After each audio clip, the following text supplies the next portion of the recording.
Vamos lá, gente, uma revisão rapidinha, né, para esta prova do primeiro bimestre, sétimo ano. Então, o que a gente tem aí, basicamente, é um estudo sobre a população humana.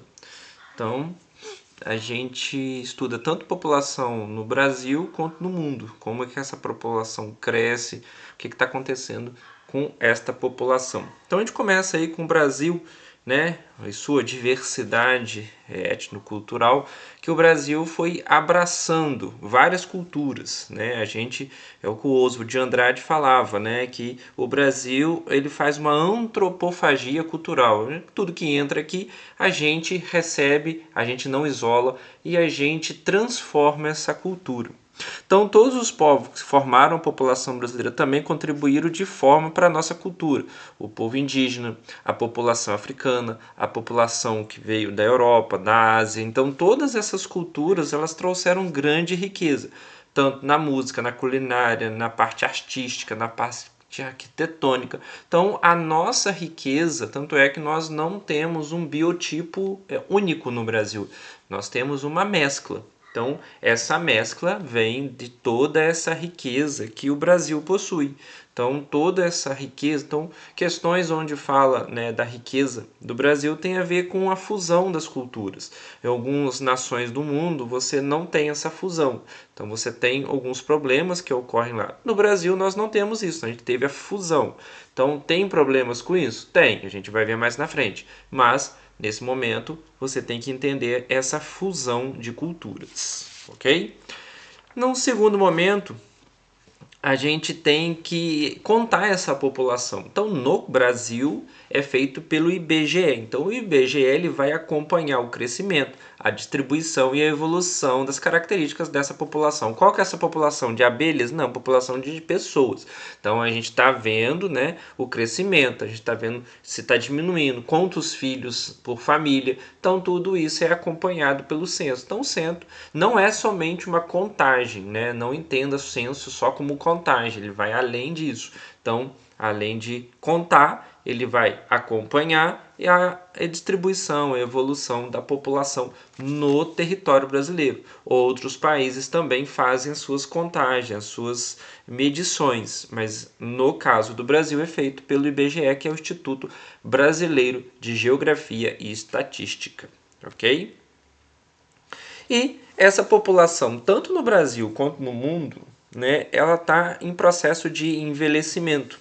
Então, esse processo de envelhecimento nos últimos anos, ele ocorre por alguns fatores, como, por exemplo, a expectativa e a qualidade de vida que melhoraram. Então, os nossos idosos agora estão vivendo mais porque eles têm acesso a medicamentos, têm acesso a uma qualidade de vida. Então, tudo isso faz aumentar esse envelhecimento da população.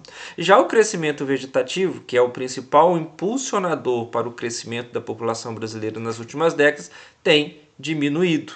Né? A entrada da mulher no mercado de trabalho, então, é uma das causas, né? A entrada da mulher no mercado de trabalho é a causa da queda de natalidade infantil. Então, devido à mulher ter entrado no mercado de trabalho, não somente ficado em casa para cuidar dos filhos e do marido, da casa, então agora ela tem um projeto, né? Então, ela está atrasando o nascimento dos filhos, né, para uma taxa, um, dois no máximo de filhos, entendeu?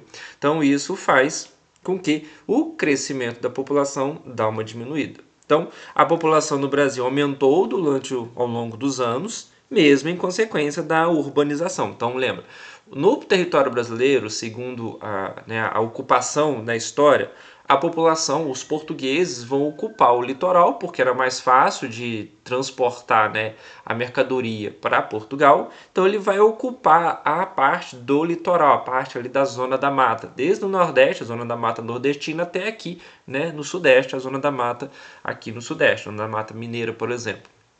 Então, você vai ter essa ocupação concentrada no litoral, isso vai fazer o quê? A gente vai destruir a Mata Atlântica, né, para construir as nossas cidades, né, e para, no caso, né, foi o corte do pau-brasil. Então, essa ocupação histórica da população faz ela concentrar no litoral. Então, você vai ter algumas cidades, algumas capitais, onde você vai ter uma ocupação muito grande. E a nossa população tem um índice de urbanização acima de países até europeus.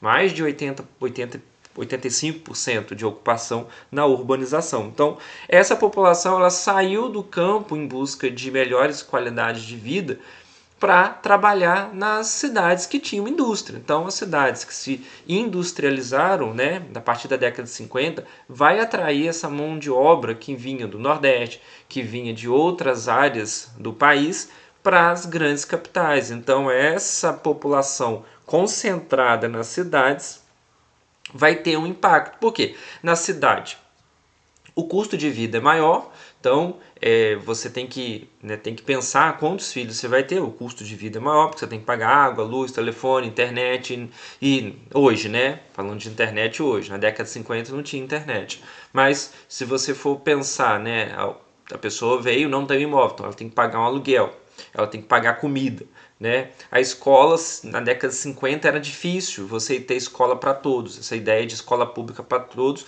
é só a partir da década de 80, com a Constituição de 88. Então, essa ideia de escola integrada para todos já é uma coisa, vamos dizer assim, mais recente. Então, naquela época não tinha. Então, grande parte dessa população pegava empregos ruins, porque não tinha escolaridade, então ele tinha que se sujeitar àquela baixa rendimento financeiro. Então, morava em lugares distantes ou morava em locais inapropriados para ter a ocupação, então você vai ter aí a formação de ocupações em morros, então são áreas que vêm historicamente ocupando o Brasil devido à urbanização. Então, essa vai ter uma diminuição desse número de filhos, então uma família que tinha, né, os meus avós tiveram 16, 12 filhos, né, dependendo do lado, né, os meus pais já tiveram 4, né, então, e eu tenho 1. Então, essa diminuição, você vê, as famílias encolheram, apesar da população brasileira ter aumentado, as famílias encolheram.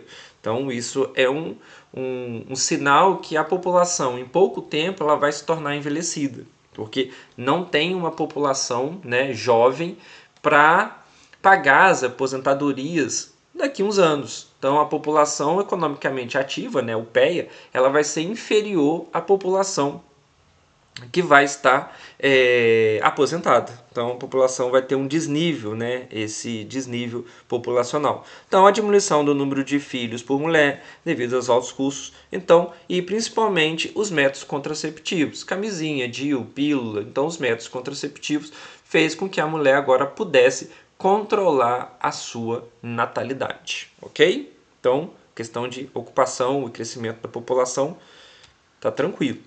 Então essa população aí, ela vai crescer, né? Tem duas formas da população crescer, principalmente com crescimento vegetativo. Eu canso de falar nas minhas aulas crescimento vegetativo, meu povo, não é crescimento de plantinhas, é crescimento de pessoas. Então, não coloca isso, por favor, na sua prova, né? Que seu professor vai te dar errado.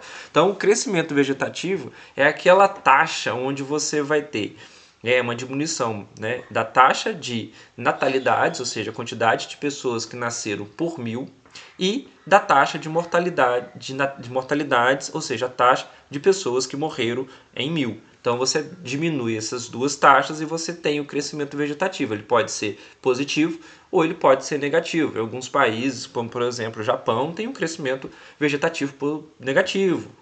Portugal também tem um crescimento vegetativo negativo. Então eles dependem de vir essa população de fora com a migração para poder dar conta, né, desse crescimento, né? Então a alta taxa de mortalidade implica o predomínio de uma população jovem. Então se você pegar uma pirâmide etária de países muito jovens, como por exemplo países africanos, você vai ter, né, basicamente uma pirâmide etária basicamente nesse formato aqui. Então você tem uma base muito larga, você tem um corpo, né, mais estreito e o topo bem curtinho, ou seja, o processo de expectativa de vida desse idoso é menor, né? Então você tem uma população muito jovem com a base mais larga. Então pirâmides como por exemplo a nossa pirâmide, ela está se tornando uma base mais estreita com um topo, né? Um topo um corpo, né, quer dizer, um corpo também mais enxuto e com um topo já mais largo. Então quer dizer que essa população idosa está vivendo mais e você tem uma diminuição dessa população mais jovem. Então aqui vai de 0 a 20, aqui vai de 20 a 60 e aqui a partir de 60. Então é essa divisão das pirâmides etárias. A nossa pirâmide etária é mais ou menos assim. Parece mais um botijão de gás, né? Se você pensar o formato do botijãozinho de gás, do que propriamente uma pirâmide. Mas ficou, né, a pirâmide. E pirâmide etária porque ela mede a idade. Então é um gráfico de barras, né? Pode não parecer, mas é um gráfico de barras, ele está deitado. Então ele tem aqui várias faixas etárias, né? Tanto pegando o sexo feminino quanto o sexo masculino. Então você tem o gráfico de barras. E aqui, feminino e masculino não tem a ver com opção sexual, é o que está lá registrado na tua certidão de nascimento, que você tem que levar no cartório. O cartório faz essa certidão de nascimento. Você pega a criancinha nasceu no hospital, você pega o documento, leva na certidão de nascimento, no cartório, e lá vai registrar, né? Nasceu em qual hospital, qual cidade, quem são os pais, qual é o nome da criança, qual hora que nasceu, então tudo é registrado lá. Então, você tem lá o registro de nascimento. Então, no registro de nascimento, ele é sempre definido como ou é menino ou é menina. Então, não tem ali ainda a questão da opção sexual. Então, é por isso que é uma opção etária e dividida entre homens e mulheres. Beleza? Então, é isso. Então, o crescimento da população, né, ele é explicado também, né, apesar do você ter o crescimento vegetativo, você tem a migração. Então, o Brasil recebeu muitos imigrantes, né? Imigrantes europeus, asiáticos, sírio-libaneses. Então, a gente recebeu muitos imigrantes. Mas a nossa migração ela não supera o crescimento vegetativo, ou seja, a nossa taxa, né, de natalidade e mortalidade ela supera os imigrantes que chegam. No primeiro momento, a gente recebeu ondas de imigrantes muito intensas. Depois a gente tem uma queda dessa imigração, de receber imigrantes. Hoje a gente praticamente exporta essa migração, então a gente tem feito muita emigração em vez de imigração. Então, a alta taxa de natalidade vai implicar o predomínio de uma população jovem, né? Eu te mostrei aqui no topo da pirâmide, mas não necessariamente numa população idosa, porque eu te mostrei aqui, países africanos, o topo da pirâmide ainda é aquela coisa bem pontiaguda. Não quer dizer que você tem uma população muito jovem, se você não tiver um cuidado com essa população jovem, ela não vai se tornar uma população idosa. Por exemplo, o Brasil ele é muito populoso devido à sua população absoluta. Então, olha só, aquele conceito de populoso tem a ver com população absoluta. Então, você vai contar todo mundo. Então, o censo vai e conta todas as pessoas. Então, é população absoluta. Então, você observa se ele é populoso ou não.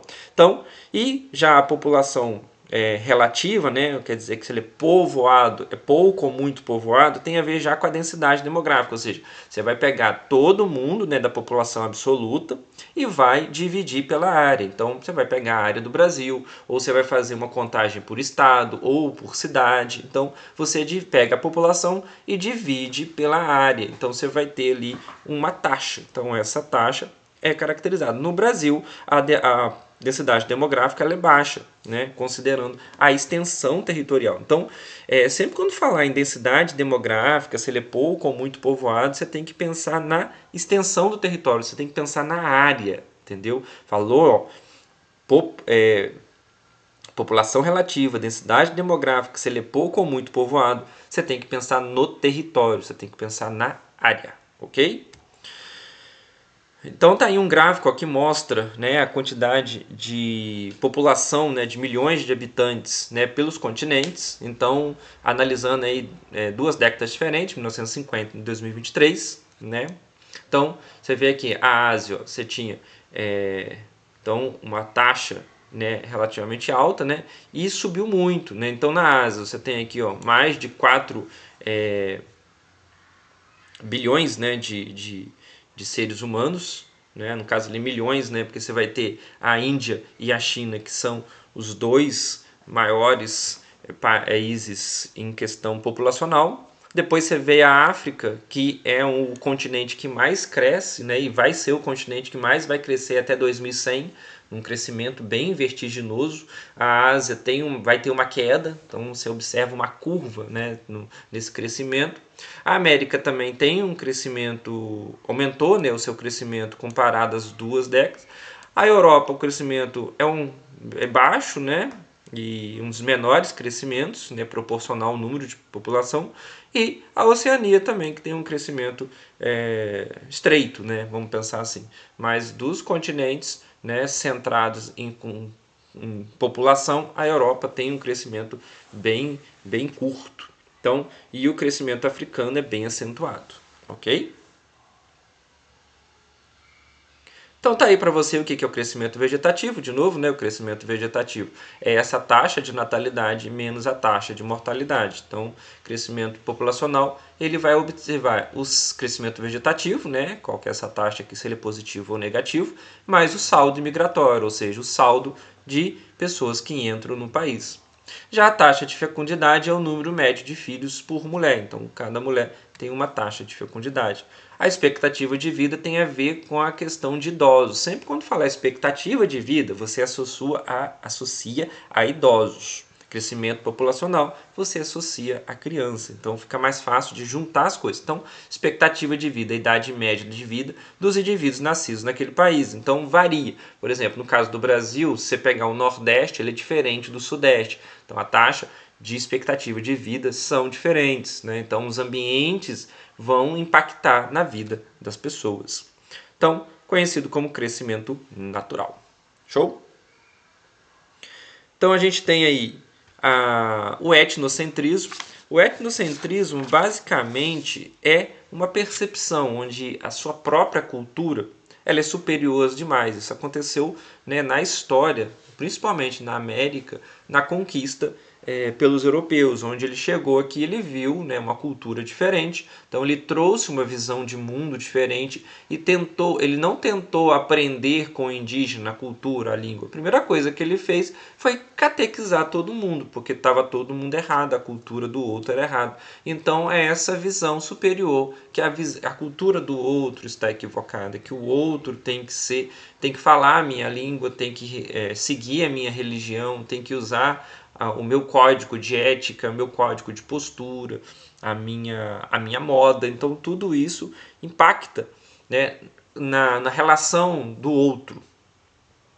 Então, levando, né, os julgamentos de preconceitos que contradizem os princípios de igualdade, respeito e diversidade estabelecidos na Constituição de 98. E nesse processo você vai ter em alguns países processos de xenofobia, de racismo, onde quem está lá recebe o imigrante, ele entende esse imigrante como diferente, como que vai roubar os empregos, que vai estragar a cultura, porque está trazendo uma religião diferente, está trazendo uma vestimenta diferente, uma cultura diferente, uma língua diferente. Então isso impacta no outro. Então o outro enxerga aquilo como um certo preconceito. Então o etnocentrismo está associado a esse preconceito e está associado a esse xenofobismo, né? Essa xenofobia, essa aversão ao estrangeiro, medo do estrangeiro. Então tudo isso tem a ver com esse etnocentrismo. Show? Outra coisa que acontece no mundo e aconteceu no Brasil muito, né, foi o processo migratório, né, que é um dos fatores de influência do crescimento da população de um país. Nós vimos que ela pode ser, tem diversos motivos que faz uma pessoa juntar suas coisas, juntar sua família e sair da sua casa e ir para um outro país. Então tem vários fatores. Primeiro fator, o fator natural, né? Pode ser fortes secas, pode ser terremotos, pode ser atividade vulcânica, pode ser uma inundação, um furacão, ou seja, tudo provocado pela ação, né, direta da natureza, do ser vivo, planeta Terra. Então, ele vive, então ele impacta nas nossas vidas. Então, ele se movimenta, ele é dinâmico, ele está sempre mudando, né, não tem nada constante. Então, essa inconstância da natureza pode provocar, né, momentos que as pessoas vão perder a sua casa. Segundo, fatores socioeconômicos, né? Por exemplo, crise econômica, pobreza generalizada, desemprego, péssimas condições de vida. Então isso também, né, questão, todo mundo precisa de ter condições mínimas de ter uma moradia, um emprego, né, um lazer. Então esses fatores básicos de vida, acabam levando, né, quando a pessoa não tem, né, acaba levando as pessoas a migrarem para outros lugares. Quando o país está em uma crise financeira, inflações galopantes, onde a pessoa não consegue, não tem mais o poder de compra, ou o poder de compra foi muito limitado, tudo fica muito caro, acaba que, né, algumas pessoas têm que migrar para outros lugares, né, países vizinhos, ou migrar realmente para outros países mais longe. Terceiro, são fatores políticos e religiosos, né, como perseguição de minorias étnicas e religiosas, oposição ao governo, né, você tem um governo ditatorial, a pessoa é um opositor, ela tem que migrar, porque senão, né, ela vai ter que ser um refugiado político, porque senão ele vai entrar em processo de óbito. Guerras entre grupos que disputam poder político, como por exemplo na Síria, então, que fez uma migração gigantesca em massa. Então isso faz com que as pessoas mudem a sua residência, vá para outros lugares. No Brasil, a gente teve uma migração em momentos distintos, né, vindo para trabalhar na lavoura. Os nossos imigrantes não vieram para trabalhar na indústria, eles vieram para trabalhar na lavoura. Tanto a lavoura de açúcar, né, canavieira, depois, principalmente, né, a lavoura do café. Então, eles trazem uma cultura, mas vêm, né, para trabalhar nessa lavoura de café, principalmente trazendo também uma ideia racista, né, porque você tinha a eugenia, que era aquela ideia onde as pessoas achavam que a raça branca, né, uma leitura enviesada do Darwin, né, na teoria das espécies dele, né, evolução das espécies, eles entenderam que, né, uma ideia, uma leitura estranha, uma leitura atravessada do Darwin, o Spencer vai criar, né, que a raça branca, né, que a gente não sabe, que no ser humano não tem diferença de raça por cor da pele, mas aquelas pessoas identificavam a raça branca como sendo superior e que as nações mais desenvolvidas eram as nações brancas. E esquece o processo de colonização, o processo de roubo, né, que você vai ter durante a história. Então, esse esquecimento, né, então se pegava só que a cultura branca, né, a raça branca era superior às demais, então nós temos que branquear a população brasileira, então a gente vai abrir, trazer, doar terras, dar dinheiro, dar facilidades, pagar a passagem para essas pessoas se sentirem com vontade de migrar para o Brasil e se mesclar com a população que era, né, parda e negra para essa população. Em algumas décadas, né, ou alguns séculos, essa população está praticamente toda branca. Então, essa era a ideia dos eugenistas no Brasil. Então, a gente tem, né, os povos tradicionais no Brasil, os principais, né, os primeiros são os indígenas, né, que são os povos que já moravam aqui. Depois você vai ter os quilombolas, você vai ter as quebradeiras de coco e babaçu, os seringueiros, os ribeirinhos e os caiçaras. São essas alguns povos, algumas comunidades tradicionais. Os indígenas são os primeiros que estavam aqui. Os quilombolas vai ser uma comunidade de resistência do povo africano escravizado, né, na luta de ir contra aquele sistema de dominação, né, de abuso da pessoa humana.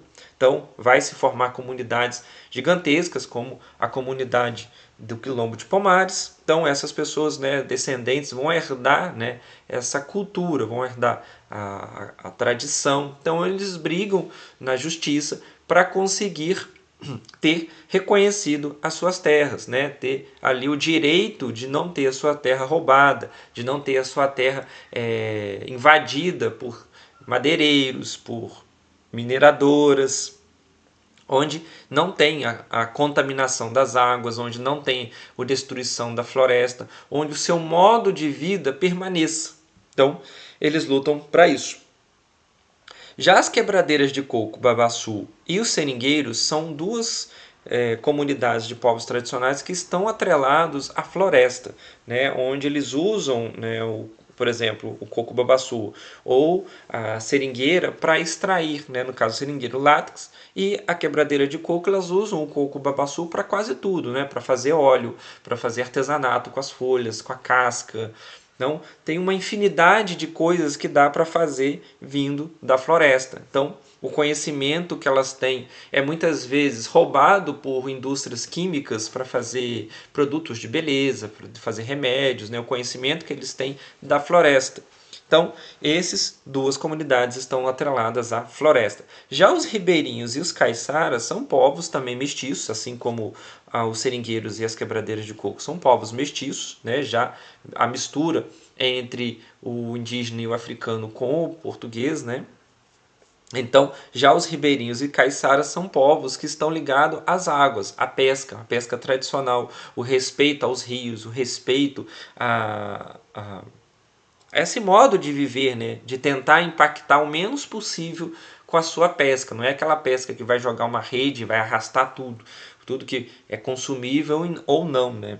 Então, são comunidades que pensam o modo de viver. Tanto ribeirinhos e caiçaras, né, são comunidades que são invadidos com muita frequência por construtoras para, de certa forma, roubar aquele espaço, né, invadir aquele espaço, né, que eles não têm ali uma posse, eles não têm um documento falando que aquele espaço é deles, para construir, né, resorts de luxo, condomínios de luxo e acabando, né, contaminando toda a água que está ali ao redor e prejudicando, né, a sobrevida dessas comunidades. Os ribeirinhos, eles acabam vivendo também em palafitas, né, que são aquelas casas que são construídas em cima de estacas, né, para o rio, quando o rio tem a cheia, não invada a casa deles. Então, lá também é aquela coisa, né, falta tudo, falta saneamento básico, falta educação, falta hospital. Então, você tem um processo de meio que abandono do Estado para essas comunidades.